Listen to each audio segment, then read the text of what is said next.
Imagine an island in the middle of the ocean where no trees grow, there is no drinking water, and not even a single shadow to hide from the sun can be found.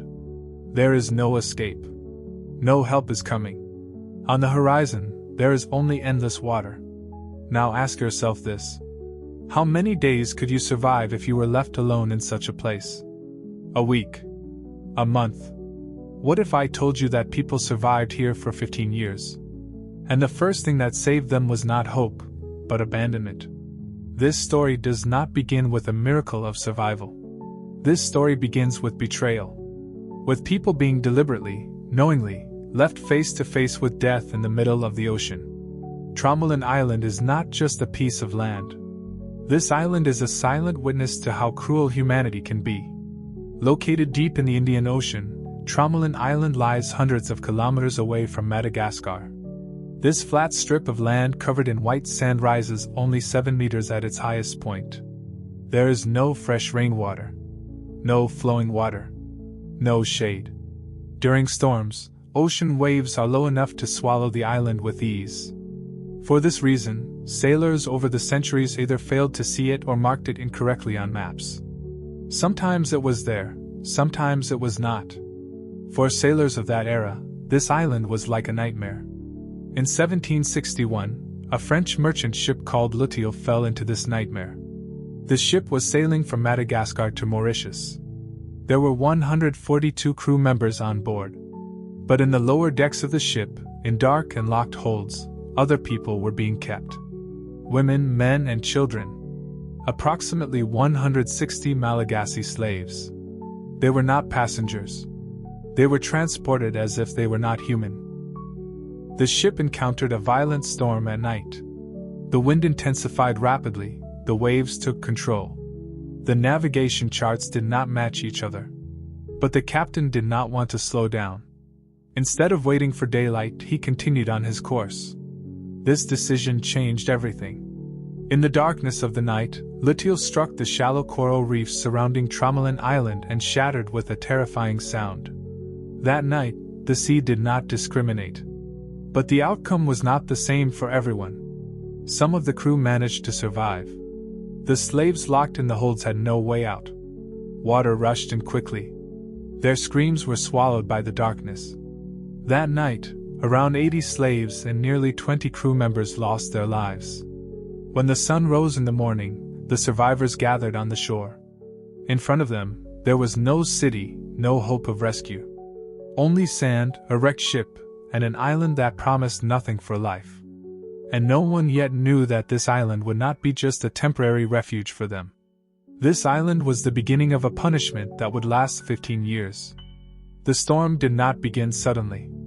First, the wind changed direction. Then the waves grew. The sea, as if giving a warning, began to test the ship slowly.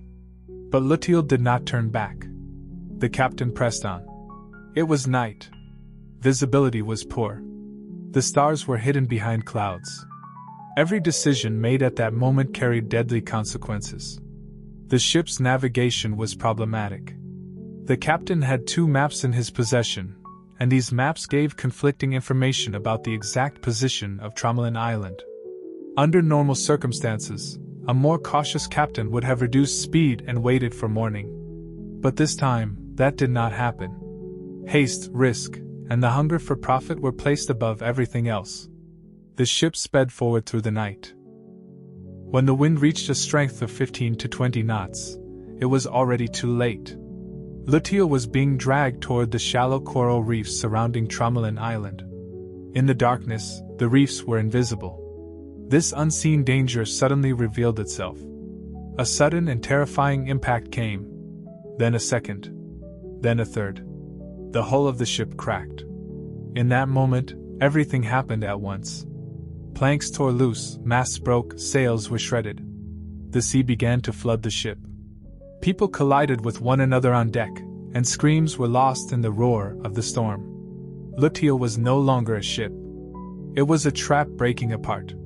The most horrifying moments were happening out of sight. In the lower decks, in the dark holds, the slaves were locked in. As every night, the doors had been sealed out of fear of rebellion. When the disaster began, These doors were not opened. Water poured in rapidly. In the darkness, people struggled to breathe. Their screams were suffocated between the wooden walls of the ship. Approximately 80 Malagasy slaves drowned in those holds that night. Along with them, nearly 20 crew members also disappeared among the waves. The sea did not discriminate. But the system did. Some had a chance to escape. Others did not. After the wreck, throughout the night, the survivors fought at the cost of their lives to reach the shore. Some clung to pieces of wood, others swam through the waves to safety. When daylight broke, those who gathered on the shore looked back. Behind them was a shattered ship, and around them an endless ocean. At that moment, everyone understood that this was not just a shipwreck. It was the result of a system that turned human life into cargo. And it was only the beginning of the tragedy. The morning light revealed the bitter truth of Tromelin Island in all its nakedness. The survivors had gathered on the shore. The captain, the crew, and a small number of Malagasy slaves who had managed to survive. They were all silent. Because where they looked, there was nothing to sustain life. No trees, no running water, no shelter. Before them lay only sand, coral fragments, and a burning sun. After the initial shock passed, the captain walked around the island. He found nothing he had hoped for. There was no drinking water. Not a single plant that could provide shade. It was impossible for everyone to live together on this island for a long time. The captain understood this immediately. But survival was not the only thing occupying his mind. Something else had gone to the bottom of the ocean with the ship. Evidence of illegal slave trading. He knew that the French governor in Mauritius had banned the slave trade. This wreck was not only a disaster, it was also a crime. If this incident became official, the consequences would be severe. Panic, fear, and confusion shattered the captain's ability to make decisions. He could not lead. In this vacuum, someone stepped forward. Castellan, the ship's bosun and second in command. He accepted the reality of the situation. His first goal was to establish order. Everything that could be salvaged from the wreck was brought to shore. Wooden planks, metal parts, ropes, remnants of sails. Castellan divided the island into 2 sections. Separate camps were set up, one for the crew and one for the slaves. The greatest problem was water. There was no river or lake on the island. Castellan ordered wells to be dug in the lower parts of the island. From these pits, dug to a depth of 5 meters, a small amount of fresh water mixed with salt began to emerge. It was a miracle. It was little. But it was enough to survive. That water became hope for everyone. Food came from the ocean. Large sea turtles that came ashore to lay eggs became the main source of protein. Their eggs and meat were shared. Seabirds had nested on the island's few elevated spots. Eggs, birds, and crabs along the shore were the only options for survival. As days passed, bodies began to weaken. The scorching heat, insufficient food, and thirst affected the slaves especially harshly. In the first 2 months, about 20 of them died. Mostly children and men who had grown weak. The number of survivors was rapidly decreasing. But there was a single thought in everyone's mind on the island: to leave. This island was not meant for living, but for abandonment. And the way out depended on only one thing: a new ship. Living on Tromelin Island was impossible. Everyone knew this. Food diminishing day by day, limited water, and merciless weather conditions clearly showed that this island was not a final stop. The only way to survive was to leave. And for this, there was only one option: to build a new ship from the remains of the sunken Lutile. When Castellan made this decision, there was no other way out left. Every piece of wood, every metal part found in the wreck was valuable. The ship's broken hull, masts, and nails were dug out of the sand for days. The division of labor was strict. Some carried wood, some bent metal, others secured daily food and water. The slaves were also forced to work silently in this effort. Days chased one another, not months. Constant work under the sun exhausted people. But hope kept them standing. Every new plank, every joined mast was seen as one step closer to escape. For 2 months, life on the island revolved around this construction.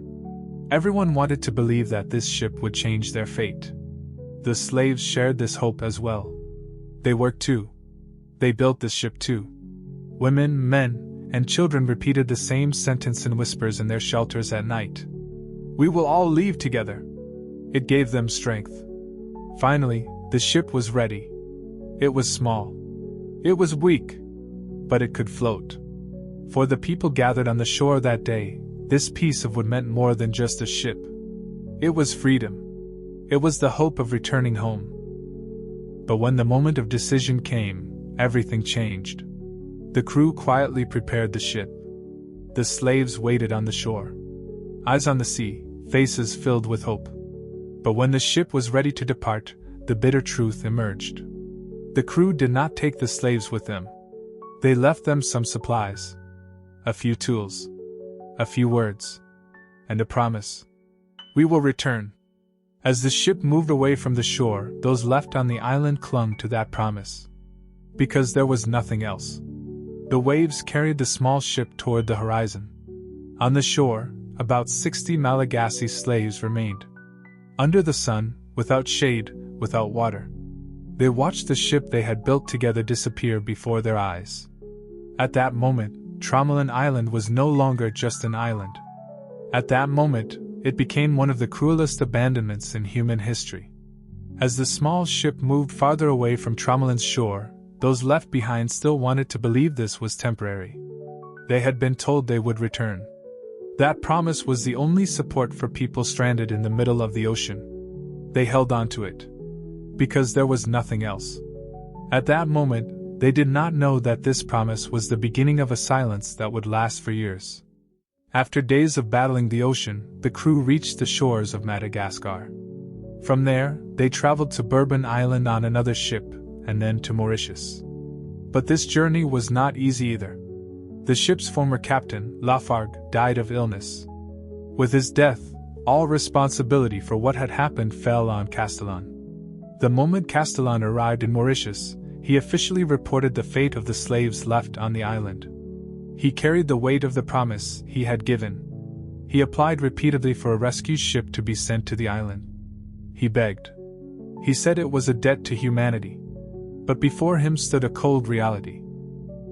For the French governor in Mauritius, this was not a humanitarian issue, but a political one. The slave trade had officially been banned. Moreover, there were food shortages and security risks caused by the 7 Years' War. More slaves meant more responsibility.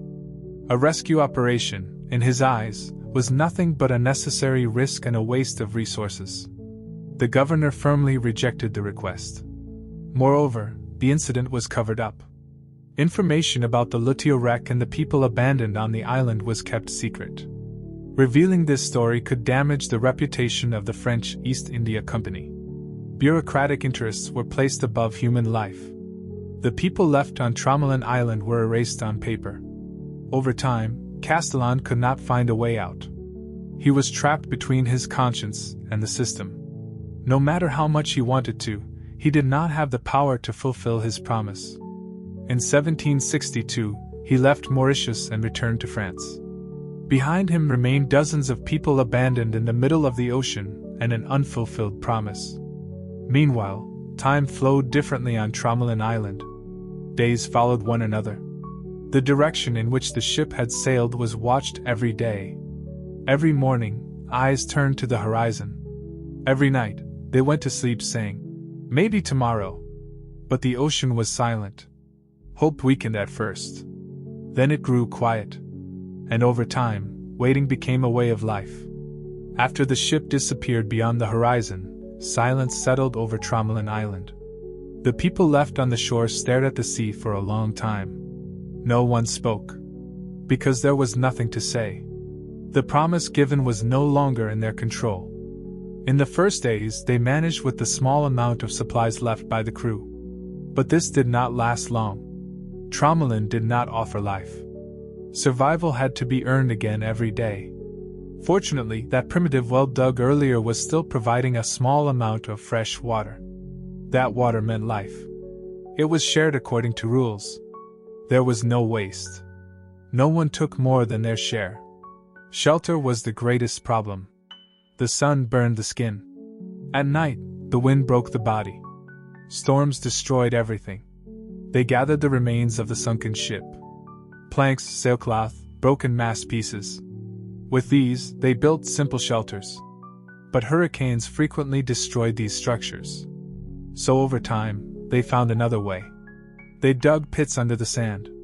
Reinforced with coral stones, these pits became semi-underground shelters. This was the only place that protected them from both the heat and the storms. Food was a daily struggle. The sea surrounding the island became their main source. Large sea turtles that came ashore during nesting season became the primary source of protein. Eggs were collected carefully. Never all of them. Seabird eggs and the birds themselves also played an important role in their diet. Crabs and shellfish along the shore were also included. Using ropes and metal fragments from the wreck, they made primitive fishing tools. Over time, an order formed on the island. Everyone had a role. Women managed water and food. Children collected eggs and crabs. Adults reinforced shelters, hunted turtles, and watched the horizon. This was not just survival. It was building a society. As years passed, losses became inevitable. Disease, weakness, and storms reduced their numbers. Children grew up. Some did not survive. The elderly died one by one. The dead were buried in simple graves in the sand. These graves were silent proof of life lived on the island. Days repeated themselves. Waking up, fetching water, searching for food, looking at the horizon. Every day, the same question. Will a ship appear today? Every night, the same answer. No. Over the years, hope changed. It was no longer a loud expectation. It became a quiet, inward feeling. They had learned to wait. They had learned to live. Tromelin was no longer just a prison. It was their world. But there was one thing time could not erase. They were still alive. And fate had not yet spoken its final word for them. Years passed silently on Tromelin Island. Waiting had become part of life. But one day in 1773, this silence was broken. The people left on the island saw something different on the horizon. A white dot. Then a line. Then unmistakably, a sail. For the first time in years, the ocean seemed to have changed. This was no illusion. A French ship was approaching Tromelin Island. Commanded by Captain Jean de Tromelin, this ship had a simple mission. If anyone was still alive on the island, to rescue them. Those on the shore did not know this. But hope was reborn. People ran across the sand. They waved their arms. They shouted. For the first time in 12 years, they made a sound. As the ship drew closer, everything began to feel real. Human figures moving on the shore were clearly visible. Yes, they were still alive. But nature did not allow this meeting. Suddenly, the weather changed. The wind intensified. The waves grew. The ocean once again became an enemy. Captain de Tromelin faced a difficult decision. Lowering a boat in these conditions would be suicide. There was a risk of losing the ship and the crew. As an experienced sailor, he knew it was impossible. The ship circled the island. The people on the shore saw everything. So close, yet unreachable. The captain wanted to signal the people on the island. 6 cannon shots were fired from the ship. These shots were a message. We see you. We will return. But for those left on the shore, it was just thunder. They did not hear the words. They only saw another abandonment. As the storm intensified, the captain ordered a retreat. The ship slowly moved away from the island. The people on the shore once again watched a ship disappear beyond the horizon. This time it was heavier. Because this time, rescue had been possible. But it had not happened. After 12 years of waiting, hope had come to the door. And then it had turned back once more. That day on Tromelin Island, hope died again. But the story was not yet over. A year passed. Life on Tromelin Island returned to the same cycle. After that failed rescue attempt, those left on the shore no longer looked at the horizon as before. Seeing a ship brought fear more than desire, because they now knew how painfully hope could be extinguished once reborn. In 1774, a ship belonging to the French Navy called La Sauterelle was patrolling the Indian Ocean. They were aware of the failed attempt a year earlier. This time, the possibility that people might still be alive on the island was taken more seriously. The goal was not just to check, but to find a way. When the ship approached Tromelin Island, the people on the shore saw a sail again. But this time, they did not run with joy. They simply stood. They waited. The sea was still not calm. The waves did not allow the ship to approach the shore. The ship had to remain at a safe distance. The captain took a risk. A small boat was lowered. 2 sailors were inside. The waves tossed the boat violently. As they tried to reach the shore, the boat capsized. Both sailors fell into the sea. One managed to return with great difficulty. The other made an incredible decision. He began swimming toward the island. After a merciless struggle with the waves, the sailor reached the shore. At that moment, something happened on Tromelin Island that had not been seen in decades. The people left on the island were face to face with a rescuer. They spoke. Finally, someone had seen them. Finally, someone had set foot on the island. But the sea still did not allow it. The ship could not bring the boats closer to shore. The captain could not take more risk. The sailor left alone on the shore was forced to watch the ship move away before his eyes. La Sauterelle withdrew from Tromelin waters. Thus, the number of people left on the island did not decrease. On the contrary, it increased by 1. This French sailor was no longer a rescuer. He too had become a castaway. He began living with those left on the island. He saw how they survived, how they shared water, how they built shelters against storms. Over time, he became part of this life. After some time, he made a new decision. He began building a raft to leave the island. He gathered the last remaining wooden pieces from the wreck. Ropes, mast fragments, sail remnants. This raft was his final hope. He did not go alone. 3 men and 3 women decided to go with him. In 1775, the raft was ready. They left the shore. They moved toward the horizon. Perhaps they would reach Madagascar. Perhaps they would encounter a merchant ship. But the ocean gave no answer. That raft was never seen again. Neither the sailor nor the 6 Malagasy slaves who went with him were ever found. This became another silent tragedy of Tromelin Island. Hope disappeared into the sea once again. But those who remained on the island were still alive. And time was not ready to completely forget them. November 1776. Another French ship was sailing across the Indian Ocean.